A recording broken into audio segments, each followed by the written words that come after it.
Hai Marketeers, selamat datang di YouTube Marketeers TV. Apa kabar teman-teman?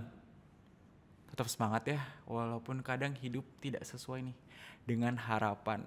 Aduh, jadi curhat. Kembali lagi bersama Reza from Gen Z, teman belajar kalian untuk beberapa waktu ke depan.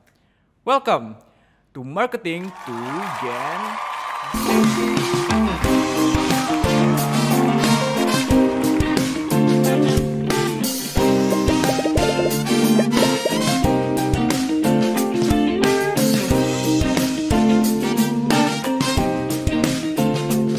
Kali ini kita akan sama-sama belajar mengenai mitos seputar generasi Z.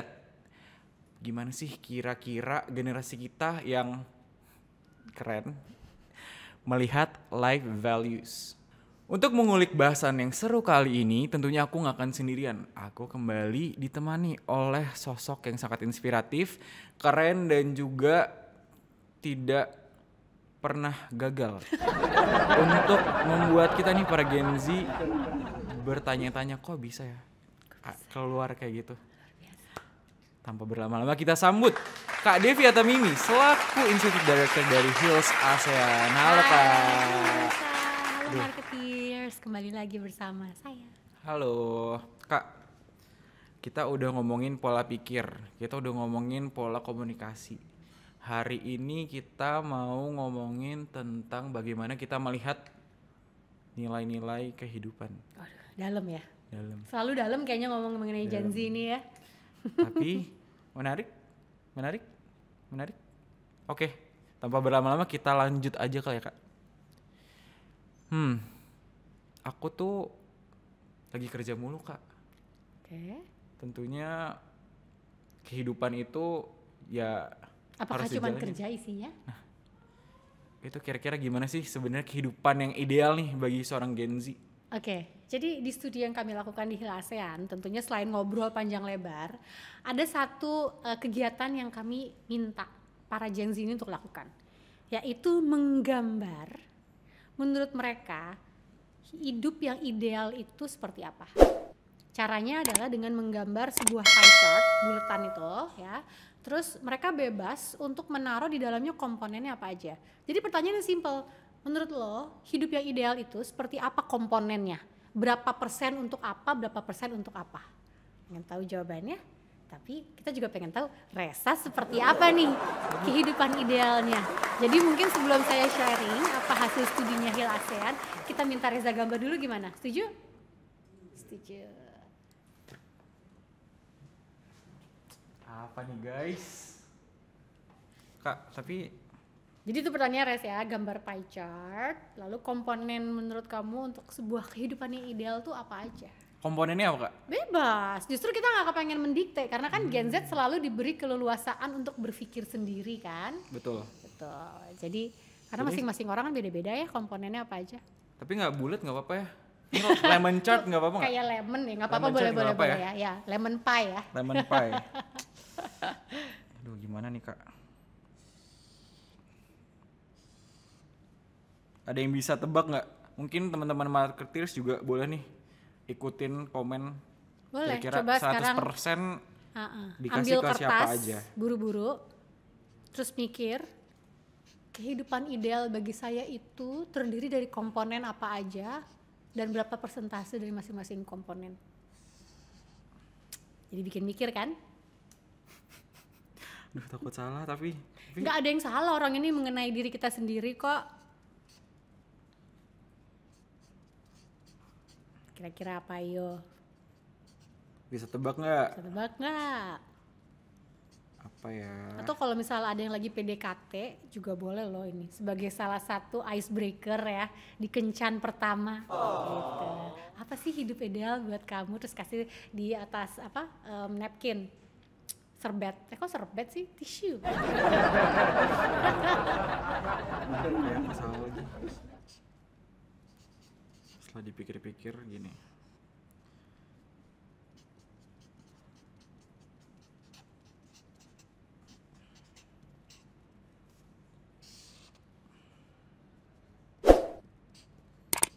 Lama ya.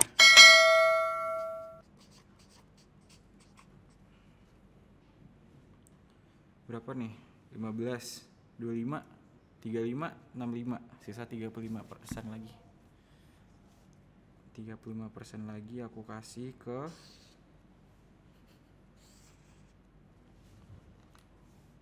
nungguin ya. Duh.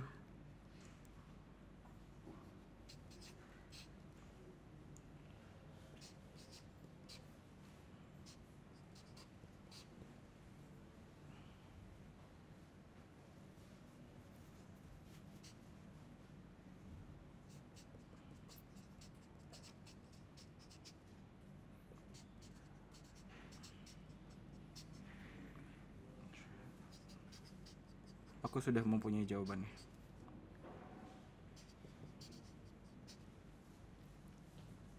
Siap? Apakah itu? Ini dia. Tapi ini sebenarnya nggak, besarannya jangan dilihat ya, besaran ininya, dimensinya. Tapi kalau aku melihat kehidupan yang ideal itu 30% untuk family. Yang kedua disusul sama achievements. Achievements itu aku kasih 18%. Lalu di ketiga itu ada friends 15% dan juga performing itu 15%. Lalu ada sleep and eat 10% dan juga travel 10%. Sisanya itu good food. Yeay. Bisa teman-teman lihat bahwa Reza itu adalah seseorang yang multidimensional, dimana menurut Reza itu arti yang bagus kan. Hidup tuh nggak cuman kerja. Tadi kan diawali dengan itu ya, belakangan kerja mulu ya. Sementara untuk Gen Z itu hidup yang ideal itu sebenarnya komponennya banyak. Nah, itu tadi apa yang Reza bikin. Kalau dari hasil studi yang kami lakukan, kurang lebih mirip bahwa komponen hidupnya Gen Z itu banyak sekali.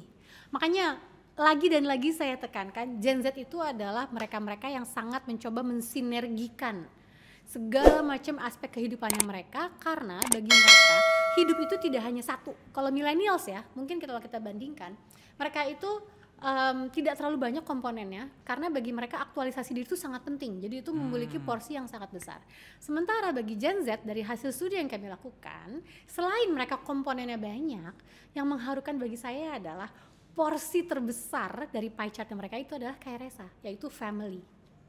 Bahkan ada banyak Gen Z yang 50% dari pie chartnya itu adalah family yang penting bagi mereka. Di episode sebelumnya kan kita udah bahas ya, kedekatan mereka dengan orang tuanya segala macam itu berkontribusi besar terhadap prioritas hidup mereka. Keluarga itu adalah menjadi prioritas hidup mereka yang cukup besar. Nah, selain family, hal kedua yang juga bagi mereka penting pada saat mereka menggambar pie chart itu adalah mental health. Nggak salah memang sekarang ini belakangan apa-apa orang mencoba healing gitu ya, walaupun terminologi healing itu sudah jauh bergeser dari arti di awal gitu ya, tapi inti bahwa mental health menjadi sesuatu yang sangat penting itu memang karena Gen Z merasa itu adalah fondasi utama hidup mereka. Ada yang bilang mengenai mental health, ada yang bilang mengenai acceptance, ada yang mereka bilang mengenai self-worth. Tapi intinya adalah bahwa nggak cuma sekedar sehat jasmani loh gitu. Mental pun harus memiliki fondasi yang kuat dan harus juga diurus, nggak cuma ke dokter, terapi pun juga penting. Betul. Gitu.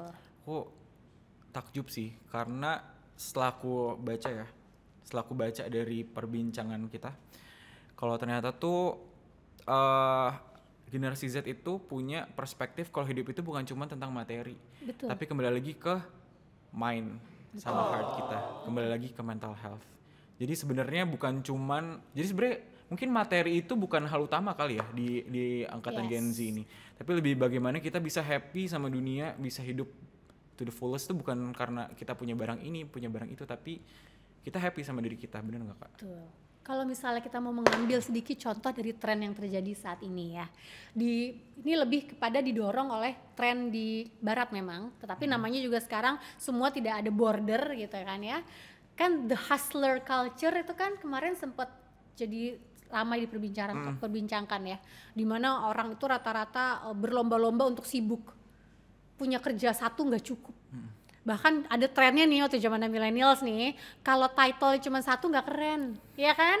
Titlenya CEO dash, kreator dash, panjang banget titlenya.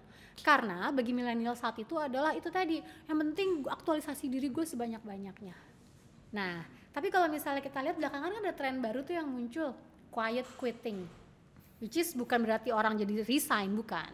Tetapi sebenarnya kalau kita ngambil positifnya ya, kita nggak mau bahas negatifnya. Positifnya adalah mereka mulai sadar bahwa hidup tidak hanya melulu mengenai kerja. Ada porsinya. Dulu kalau misalnya kita sibuk, kita bangga kan, gue sibuk banget men gitu, kerjaan gue nggak habis-habis. Ngomongnya tuh bukan sedih, happy, bangga, oh gitu. Nah, anak Gen Z ini merasa bahwa itu adalah sesuatu yang kurang tepat, karena yes, produktif is very very important gitu, tapi produktif juga dong di aspek kehidupannya yang lain. Nah, jadi bagi mereka tuh apa ya, sinergi, kolaborasi, balance antara banyak hal itu adalah itu yang bikin mereka happy. Tuh, kalau aku pribadi sih mungkin pendapat aku it's not about quantity sih, it's all about quality. Jadi kayak bagaimana kita bisa menunjukkan aktualisasi diri melalui aku bisa loh bagus di kerjaan tapi aku juga punya waktu buat teman-teman, buat nongkrong. Aku bisa loh tetap perform well di kantor tapi tetap punya waktu untuk peluk-pelukan sama mama di rumah. Kalau aku sih ngeliatnya gitu sih. Dari inside of aku kayak duh aku lembur loh setiap hari gitu, keren kan, tapi aku lebih ke situ sih cara mikirnya. Sangat tepat. Ini beneran sih terbukti lagi teman-teman. Nah berarti kalau dari pembahasan barusan kita tuh menjunjung tinggi life balance, bener nggak Pak? Life balance. Betul. Nah untuk life balance ini kira-kira juga memiliki efek nggak sih terhadap proses kita nih para Gen Z yang diawali oleh kakak-kakak di tahun 97 sampai 2000-an itu untuk merintis karirnya? Yes, balance ya, sangat. Bahkan mereka itu adalah generasi yang sangat stabil. Bukan gini, mereka mencari kestabilan. Belum stabil, masih muda. masih meletup-letup. Tapi mereka mencari kestabilan. Ya, kalau misalnya mereka merintis karir itu, mereka tidak berlomba-lomba untuk mencari materi doang. Bahkan menurut mereka materi itu lebih fluid gitu ya. Yang penting happy. Dan juga mereka lebih down to earth, dan bahkan mereka lebih terbuka terhadap bekerja di korporasi. Ini beda sama millennials ya. Millennials kan kayaknya dulu yang penting gue adalah founder man. Gue punya perusahaan sendiri. Walaupun mungkin isinya cuma 2 orang gitu ya. Tapi jiwa mereka adalah jiwa founder. Gue gak mau terjebak menjadi corporate slave. Nah ini agak berbeda dengan Gen Z. Gen Z itu karena mereka ngerasa bahwa gue pengen achieve banyak di hidup gue. Jadi kerja itu adalah sesuatu yang mensupport aspek lain hidup gue. Jadi gue cari yang bisa memberikan stabilitas. Gitu. Wah. Bener gak? Wah, kali ini benar-benar harus tepuk tangan. Karena ini konten-konten digital di dunia digital itu banyak banget yang bilang kayak kamu mau kerja terus sama orang, saatnya kita buka lapangan pekerjaan.